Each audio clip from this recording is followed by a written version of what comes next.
What is up guys, Danny this side. So in this video, I'm going to show you how to add Google Pay on Steam. So first off, head over to Google or in your browser and then in the search bar type in Steam. You will see the first official link of Steam. Just simply click on that link. And for your reference, here is the welcome link to Steam. Just simply give it a click on this link.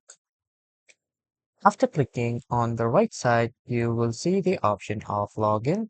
Simply click on that login button and then just log in with your email and password.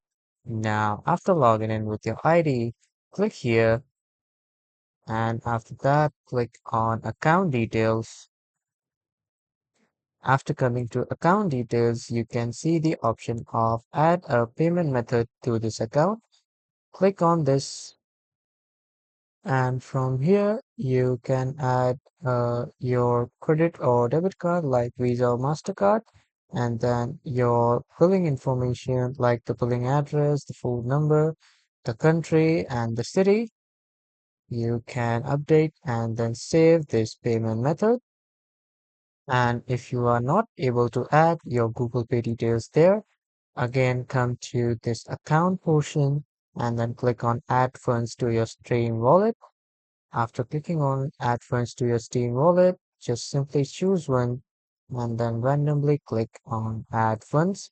Now from here, as you can see, it accepts all type of payments and it says we accept the following secure payment methods like Visa, MasterCard, Skrill, domestic credit card, domestic debit card, net banking, and prepaid wallet. So you can enter the details and then this is how you can add your Google Pay to your Steam wallet or directly into your Steam. So that was all for this video, everyone. Thank you for watching.